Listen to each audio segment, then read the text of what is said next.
Give me 1 second. Let me pull up my stuff real quick. All right, it started. All All right, right. do we want to start off with introductions?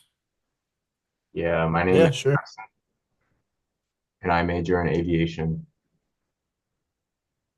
My name's Gage Gasper. I'm a freshman and I major in aviation as well. My name is Brian. I am a freshman and I am also majoring in aviation.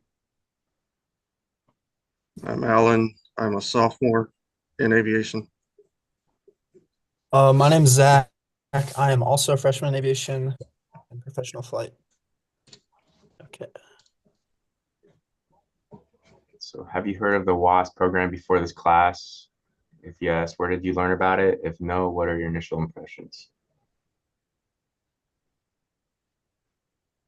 I thought they kind of got screwed. I agree. Yeah. Yeah, no benefits from it. Sucked. Yeah, so before this class I have not heard about the WASP program. My initial impressions were I was kind of surprised by the way it worked. It seemed kind of weird, honestly, like the way they didn't have benefits or anything, but they were still doing all the work. Yeah, I it's like agree. they were part of the army, but not part of the army. Yeah. Yeah. I Yeah, have, oh, go ahead. no, okay. Oh, yeah, before this I didn't know about the WASP program. I've heard about the 99s. I did talk to a girl at the career fair, Diane, and she told me a lot about the 99s, but other than that, I didn't really know anything about them. I forgot about her. Yeah, I'll talk to her too. She's super sweet. Yeah, I've actually heard of the WASP program. We mentioned it in high school during AP US history. We just like glanced over it because the WASP wasn't really the main important talk of the World War II unit. But we did go over like what happened with the WASP, just like glancing over how it was like an all women's Air Force program. But it wasn't until this course that it kind of I kind of delve deeper into it. Mhm.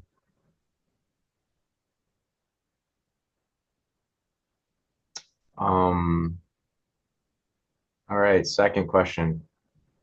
What were the greatest strengths of the WASP program?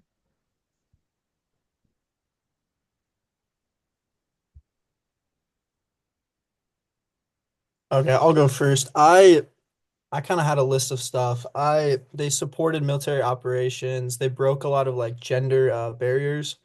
And also a big thing was like during the war, all these men went off to war, and then all these women had to kind of like fill the jobs. And then also it helped a lot that women could actually help transport these aircraft. They could fly all sorts of stuff. They fly, I think I wrote it down somewhere, but they flew like carriers and stuff all around.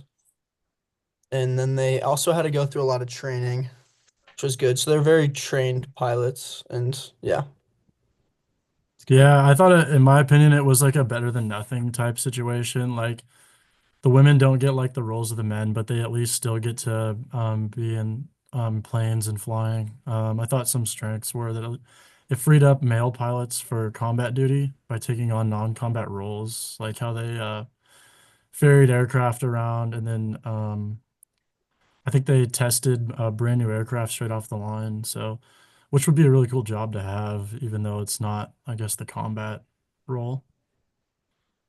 Yeah, I think one of the greatest strengths of the WASP was because it was like almost all women. A lot of the men in the Air Force saw that if these women can fly all these planes, that they could too. So these women kind of give a morale boost to the pilots.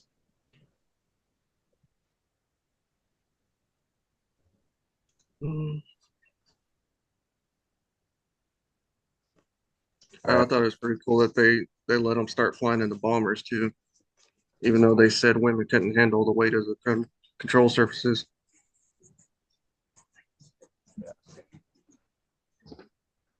all right, third question is discuss how the WASP felt about the program being disbanded and what benefits were not awarded to them for their service. Um, They were willing to fly for free if they could keep doing it. Yeah, they didn't. Yeah, I feel like many of them felt betrayed because they spent their life like doing all this and they got like obviously disbanded, but they also got like no benefits and different things. And I think it said if they got hurt, like there was no insurance available to them or like really anything.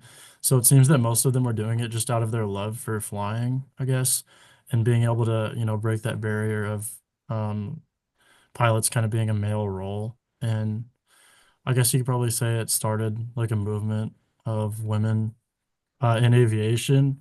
And I just would say that they're all like super disappointed that it was disbanded and probably pretty upset. Yeah, even though they were upset, they still like had a love for flying. Like even as time went on, like all the squadrons, they like still got together and then like just reminisce about the old times about when they were in the Air Force of the military.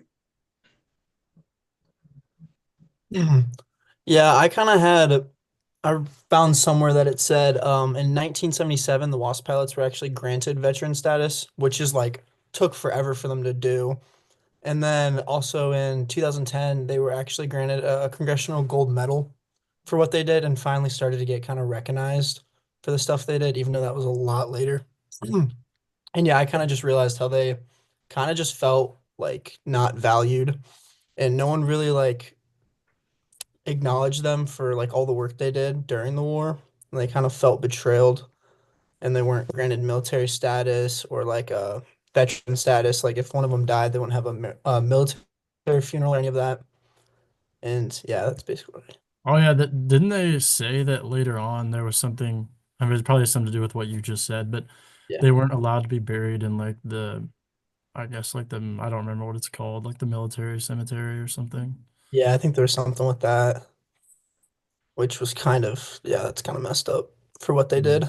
And then not to mention like most of us haven't even heard about him, until Mhm. taking a class that literally is just about things like this. So not only weren't they really recognized by not getting benefits, but they're just not really recognized, I guess, well enough for us to even know about them. Yeah, there's like not a lot of records about the wasps. Sad.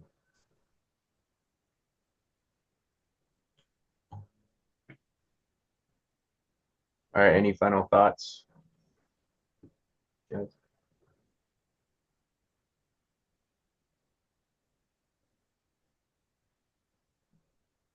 Oh, all right.